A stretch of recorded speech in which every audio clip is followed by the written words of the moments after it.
For the millions of people who have lost their home insurance and now they're having trouble finding new insurance because their homes are in a so-called high-risk zone for wildfires. It's a situation our NBC4i team has been following for years, and today there are some significant developments that homeowners need to know. Investigative reporter Lolita Lopez joins us now with the very latest. Lolita. Kathy and Jonathan, new action from the State Department of Insurance is part of the overall plan to make sure homeowners and commercial business owners aren't left without insurance. And one expert tells us that could mean more discounts for the work owners do to protect their properties against wildfires.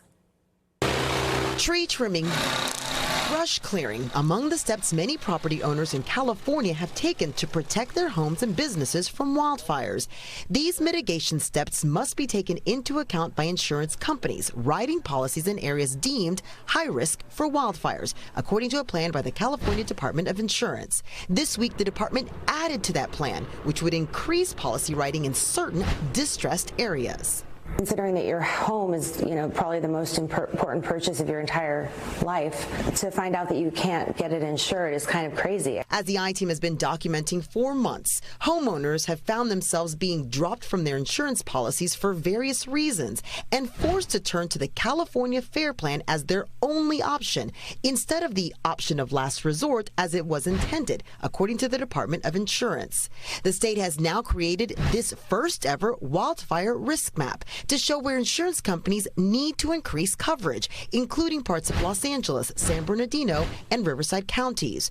It represents zip codes where more than 15% of policies are written by the Fair Plan, as well as neighborhoods where incomes are low, yet insurance premiums are high.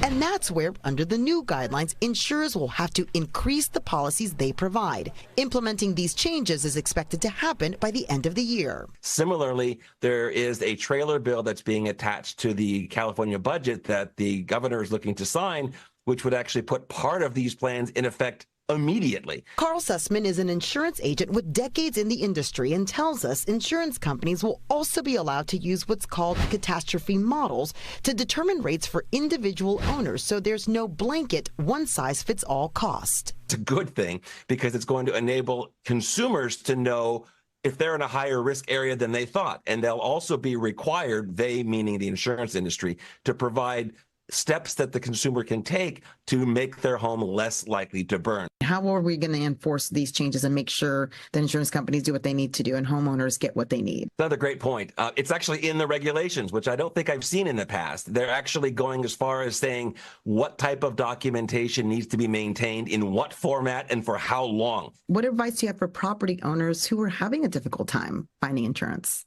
It's a very difficult time. The best thing to do right now is keep the policy